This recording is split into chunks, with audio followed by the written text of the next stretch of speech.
Last month, a judge issued a temporary restraining order blocking her from making those appointments without approval from trustees. Clickbait, huh? Alright. I guess anything else? I get sued all the time. Y'all. Dalton, Illinois is rapidly turning into the hub of a political drama, with the spotlight on its attention-grabbing mayor, Tiffany Henyard, surrounded by lawsuits, corruption allegations, and courtroom theatrics. This small-town story seems like something from a Hollywood script, yet it's all happening in real life. Turmoil is unraveling for all to see, and at the center of it is Mayor Henyard, stirring controversy and facing backlash from all sides. Let's explore Dalton's political turmoil, where every action of Henyard is igniting debate. To address some things as the supervisor, there will be no comments, there won't be anything, it will just be me addressing you guys to tell you what's going on. Here's the setup. Dalton's political climate is boiling over as Mayor Tiffany Henyard, known as Super Mayor by some, attempts to conduct board meetings at Village Hall. But there's a twist. While Henyard is trying to stake her claim at Village Hall, the trustees are holding their own meetings just down the street at Dalton's Fieldhouse. This isn't just a disagreement over where to meet. It's a full-fledged power struggle, loaded with legal conflicts, accusations, and behind-the-scenes drama that's escalating rapidly. Imagine this. Henyard is at Village Hall, preparing to address a small crowd with only 2 trustees in attendance, leaving her short of the quorum she needs for an official meeting. Meanwhile, the rest of the board is down the road at the Fieldhouse, handling village matters without her. It's like a scene from an action film where the protagonist and the antagonists make their moves from different locations. Except here, it's a chaotic clash of village meetings.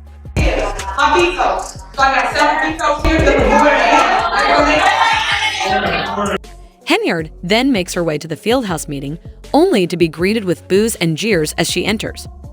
Let's just say her reception wasn't exactly warm. The crowd is clearly frustrated, with some shouting and others turning their backs on her. The tension is thick, and Henyard's arrival only adds fuel to the fire. Residents are fed up, and they're making their displeasure clear. There's no room for pleasantries here, just a growing wave of anger built up from weeks, even months, of confusion and chaos. As for the separate meetings, that's where things get even messier. The Illinois Attorney General stepped in, ruling that Village Hall is too small to accommodate larger meetings, especially when residents want to attend. Complaints have also surfaced about Henyard's security measures, making it nearly impossible for the public to participate. So, the trustees argue they're simply looking out for the community's best interests, which is why they've relocated the meetings to the Fieldhouse. But Henyard isn't backing down. She's got a strong opinion on how things should run and has filed a lawsuit, insisting that Village Hall is where official meetings should take place. The lawsuit is her way of asserting her position, aiming to clarify, at least from her perspective, where village business should be conducted. Now, we've got board meetings, one at Village Hall, another at a park district, and, on top of that, a lawsuit. I spoke with attorneys representing both sides. Now let's dive into that lawsuit. Henyard isn't filing it just for the sake of it. She's determined to make a statement. She's asking the court to declare Village Hall as the one true location for board meetings. In her eyes, the Fieldhouse meetings are illegal and unauthorized, and she's suing a wide array of people, from trustees to the park district, for their involvement in organizing what she calls these rogue gatherings. For Henyard, this lawsuit is about reclaiming control, and she's prepared to take it to court to make that happen. She accuses the other officials of holding meetings behind her back, violating transparency laws, and undermining her authority as mayor. But this battle goes beyond where the meetings are held. It's a larger power struggle over who truly controls Dalton. Tonight, Dalton Mayor Tiffany Henyard is suing some village trustees over Monday. But here's where things get even crazier. This feud isn't just about board meetings and legal battles. It's about Henyard's entire leadership style, which is facing serious criticism. There's been a lot of chatter about her decision-making, especially when it comes to managing finances. Under Henyard's leadership, Dalton has reportedly slipped into a financial deficit, while neighboring Thornton Township, which she also oversees, is sitting on a surplus. That's right. Henyard is in charge of both, yet Dalton is struggling while Thornton is thriving. This raises some serious questions about what's really going on behind the scenes and how Henyard is handling her dual responsibilities. Very appreciative to receive the information today. We have the best mayor ever. I've been here since 1992. This brings us to another key piece of the puzzle. Henyard's attempts to appoint new officials without the board's approval. And we're not talking about minor roles. These are major positions like a new police chief, village attorney, and village administrator. However, a Cook County judge intervened and issued a restraining order, ruling that these appointments couldn't move forward because Henyard hadn't followed the proper procedures. The restraining order was a huge setback, blocking her from bringing in these new officials until she gets the board's approval. It's a significant check on her power and has left many questioning what her true motivations are. These aren't just symbolic roles. They're key positions that directly impact Dalton's daily operations. Meanwhile, the trustees don't seem in any rush to approve Henyard's choices, and it's obvious they're not thrilled with how she's handling things. Is shameful. Y'all are a disgrace. We're watching a fall of this administration. Henyard's bold leadership style goes beyond just appointments.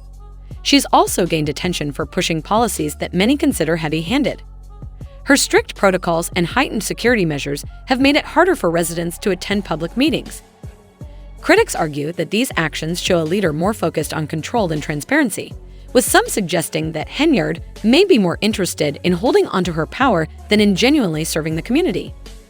This authoritarian approach has sparked a lot of vocal opposition, but Henyard defends her choices, stating that they're essential for maintaining order and driving progress. We made sure they had wands, and we also told our board to come upstairs due to the fact they had several ways to exit out of the. Despite the mounting criticism, Henyard still has a loyal base of supporters. Some argue that she's being unfairly targeted and that her bold decisions are exactly what Dalton needs to break the status quo.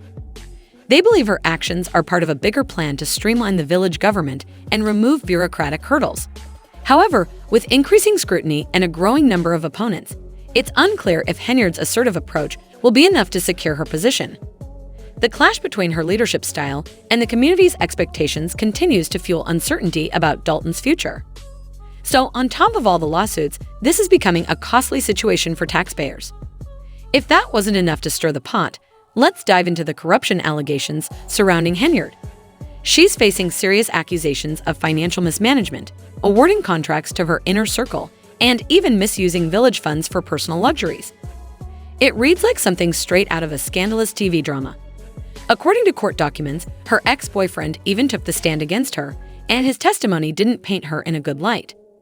He allegedly revealed details of questionable spending, claiming that she used public funds for personal vacations and other non-village expenses.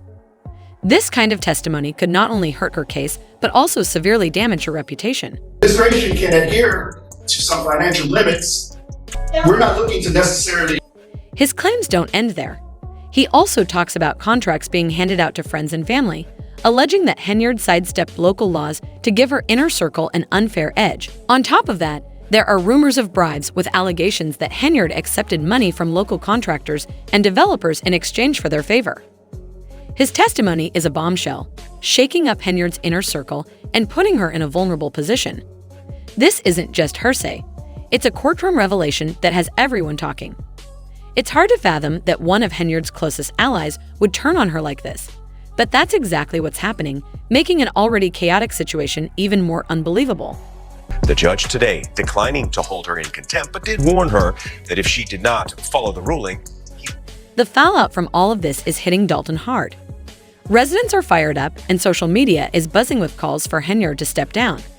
There's a real sense of betrayal, with people questioning how much longer she can hold onto her position.